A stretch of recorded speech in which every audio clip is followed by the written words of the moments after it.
Just days away now from the president's high-stakes summit with Vladimir Putin on Monday, and a top member, Democrat, on the Senate Intel Committee, the top member, I might say, had this to say about canceling it. Watch.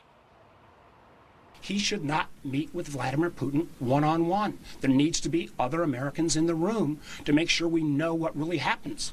He needs to make sure as well, if he and his team are not willing to make the facts of this indictment a top priority of the meeting with Putin, then he needs to cancel the Helsinki summit.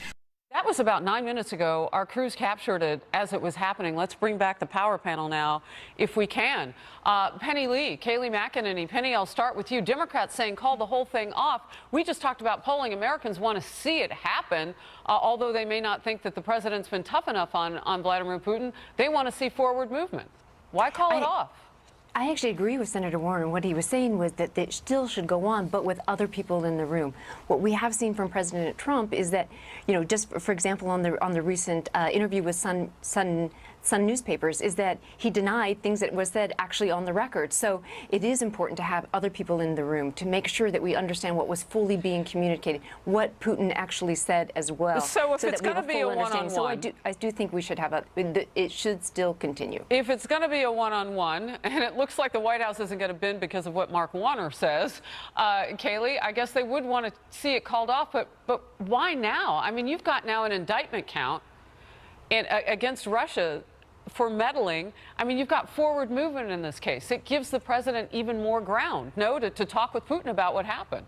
Absolutely. And President Trump has already said he intends to bring this up. And here's one thing I can assure you of, Harris. President Obama knew about the meddling. He did nothing about it. Nothing. He said he had a talk with Putin. I can guarantee you this. President Trump will exhibit the kind of toughness President Obama never showed. These are Democrats playing politics. And I also find it interesting that Democrats who claim to care so much about collusion, why didn't you care, or not collusion rather, but meddling, why didn't you care when it was happening in the last election and the one before that and the one before that? Because Peter Strzok confirmed to us yesterday, Russia has been doing this for a very long time. Democrats just didn't care then. They care now because their candidate lost. A quick rebuttal, Penny? I would say we always have cared, and that's what you saw President Obama implement strong sanctions against Russia, ones in which the Trump administration tried to walk back and tried to pull away from. So, yes, President Obama has been very tough on Russia. And Kayleigh, last word? Not quite. When you tell Vladimir Putin more flexibility to give you what you want after the election, not really being tough on Vladimir Putin, I don't think. I wondered if you would remember that. That was actually a moment caught on camera.